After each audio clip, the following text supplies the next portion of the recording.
Eu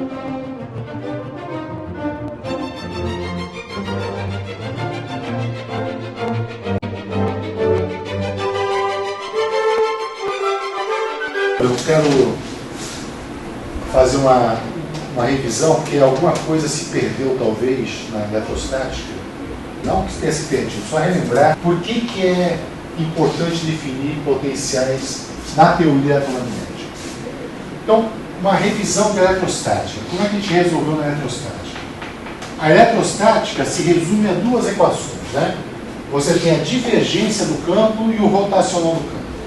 Então, a eletrostática é assim: a divergência do campo elétrico é igual a ρ sobre ε0 e o rotacional do campo elétrico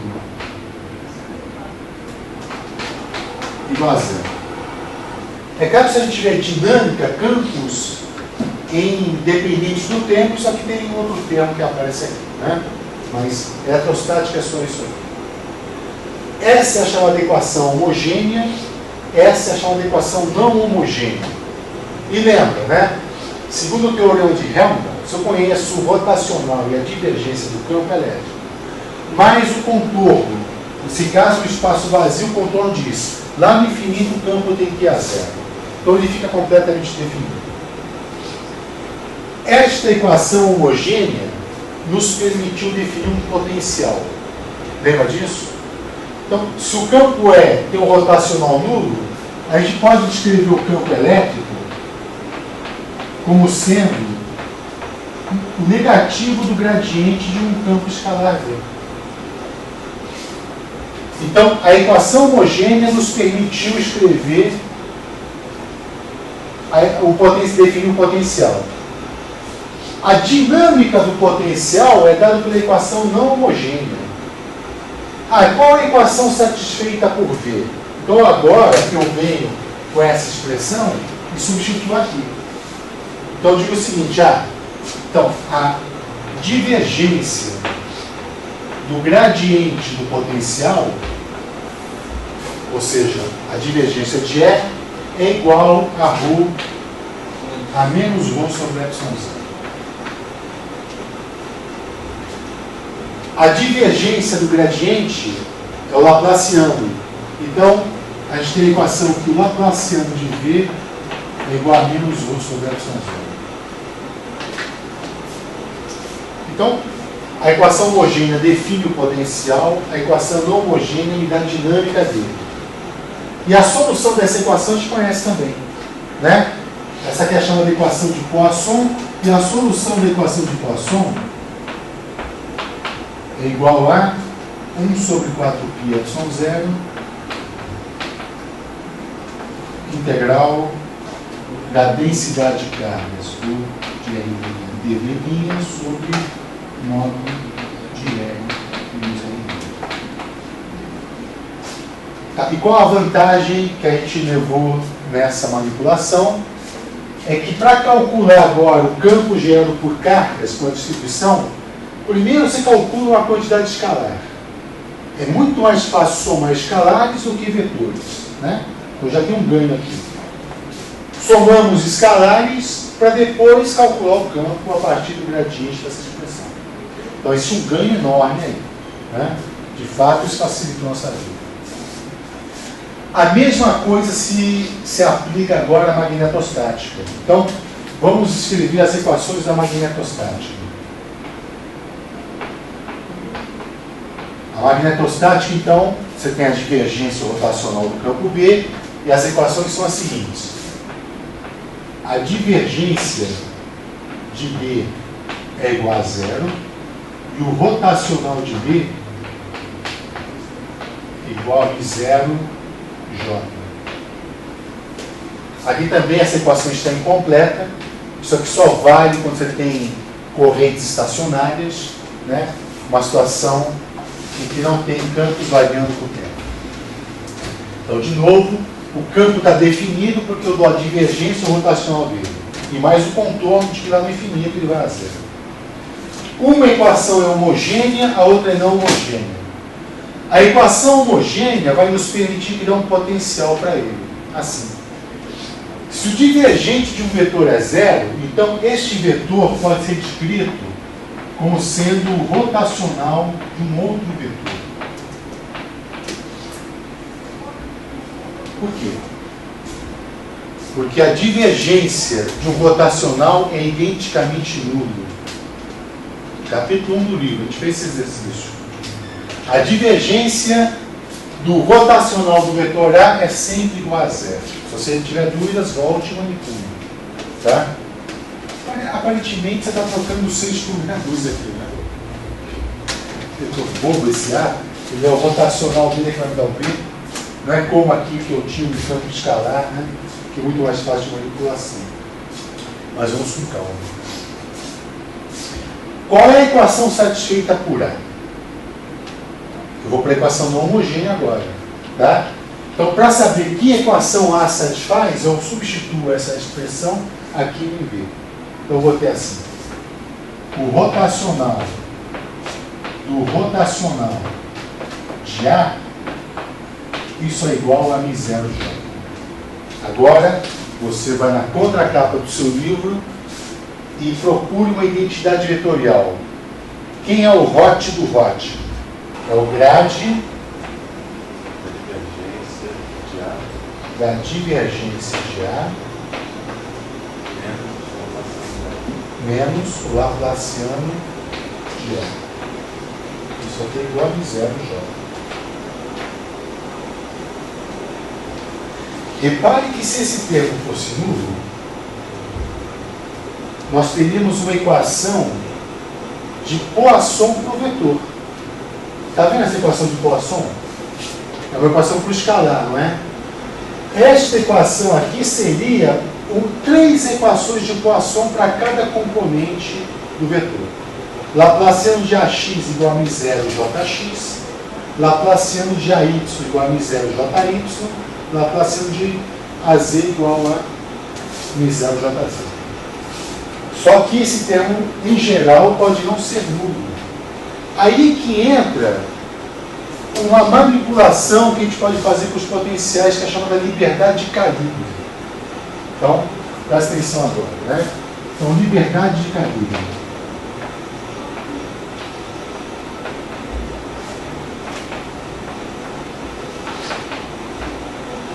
Você pode substituir um potencial A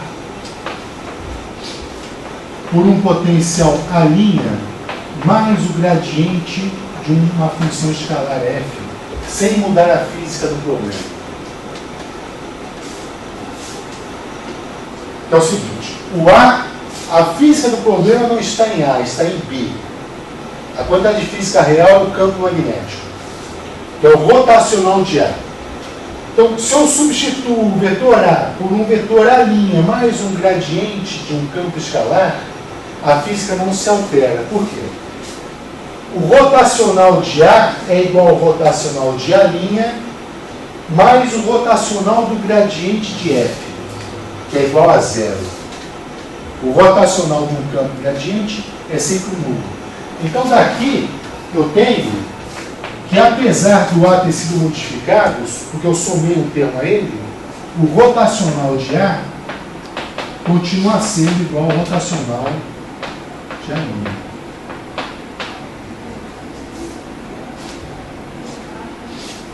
E eu vou usar essa liberdade de calibre exatamente para desaparecer esse cara aqui. Digamos que eu tenho um campo A cuja divergência não é zero. Esse termo aqui não é nulo. Então eu posso substituir o meu A por uma A' mais um grade F, tal que esse cara aqui desapareça. Escolher um F de forma que eu suma com esse termo aqui. Por exemplo, está vendo que o A é igual a A' mais grade F, não é isso? O div de A não é zero. Div de A não é zero. Mas eu quero que o div de A' seja igual a zero. Quem é o F que faz isso?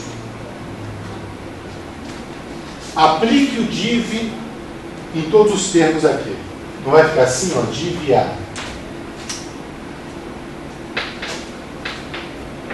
igual a div a linha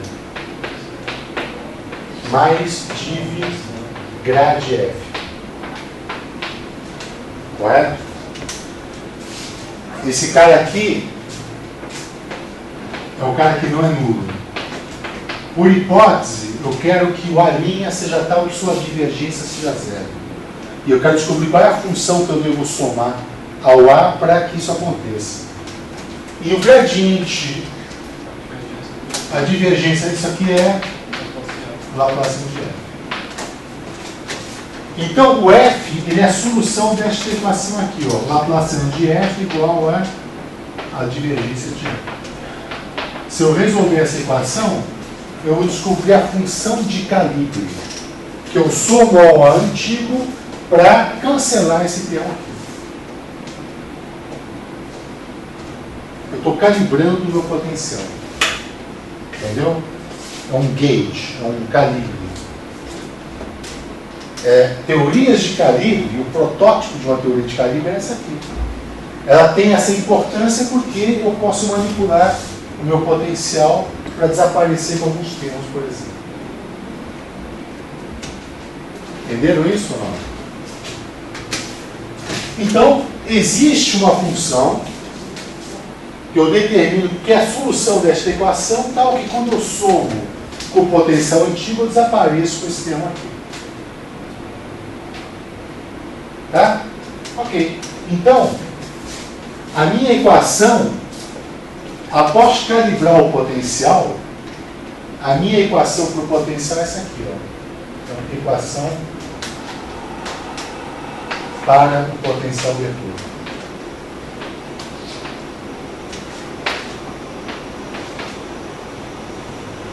Div Laplaciano do potencial vetor A igual a menos μ0 vezes J. Quantas equações eu tenho aqui? São 3 equações escalares. Tá? Leia-se. Div AX igual a menos μ0 JX. Div AY igual a menos μ0 JY. Div AZ igual a menos μ0 JZ.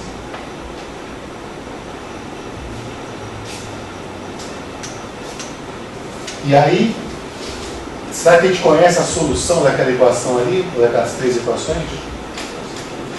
Exatamente essa solução aqui. Né? Para AX eu tenho aqui um JX, para AY eu tenho um JY e para AZ eu tenho um JZ. Ou, eu vou até escrever a solução aqui em cima. A solução geral dessas equações, eu vou escrever assim, olha. A de R. Então, isso aqui é o potencial vetor em qualquer ponto do espaço gerado por uma distribuição de correntes, né? Isso aqui vai ser igual a μ0 sobre 4π, integral de J de R', dV' sobre módulo de R.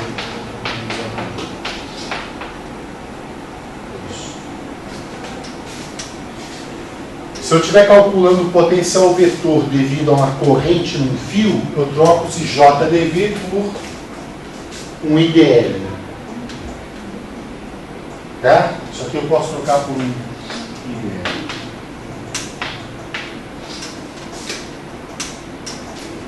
Se eu estiver pensando como isso. Tá? Pergunta: se eu tirar o rotacional do A, eu vou ter o B, não vou? Que expressão que eu vou obter? Depende só do R sem a Se eu tirar o rotacional dos dois lados, qual é a expressão que eu vou obter do lado direito? Biosavá. Vou obter Biosavá. É um exercício que você vai fazer daqui a pouco. Só para encerrar a aula de hoje, porque as aplicações eu vou deixar para a aula que vem. De como eu utilizo esse potencial vetor para calcular campos magnéticos de sistemas bastante complicados, né? Bastante complexos. Compare isso com Biot-Savart. Então, essa é a solução da equação de Poisson vetorial, né? E a equação de Biot-Savart, então, B é igual a ROT de A, você vai fazer daqui a pouco esse cálculo, vai dar em 0 sobre 4π, integral de J de R', vetor R menos R', sobre modo de R menos R' ao cubo, dV. Tanto faz, a física contida aqui é a mesma física contida aqui. Então, primeiro eu calculo o potencial vetor para depois extrair o rotacional e calcular o B. Aqui eu posso calcular o B direto. Qual que você prefere? Que tipo de cálculo você acha mais fácil de fazer?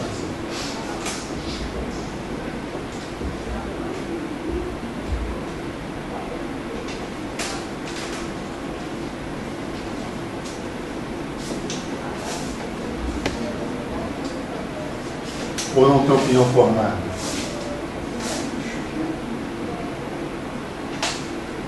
Olha só. Tem um cubo ali, tá? Mas esse tipo de integração é muito mais fácil do que esse tipo aqui, que você tem que fazer primeiro um produto vetorial do vetor densidade de corrente com o vetor deslocamento e integrar. Aqui não tem esse produto vetorial. E uma vez que você calculou o A, calcular rotacional é mover as manivelas, não é uma coisa complicada. Não é verdade? O complicado está na integração, e não no cálculo do rotacional. Quando eu falei assim, esse é um conceito útil que se aplica ao chamado formalismo canônico das hamiltonianas. Por que isso? Só para te dar um exemplo. Quando você calcula a interação da radiação com a matéria, você vai escrever a equação de Schrödinger, né? Como é que é a equação de Schrödinger de uma partícula que interage com o campo eletromagnético? Ela tem essa cara aqui.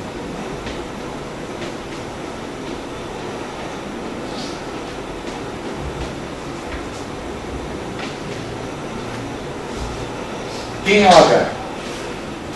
Olha só. Isso aqui é igual a menos h cortado quadrado sobre 2m. Momento, né?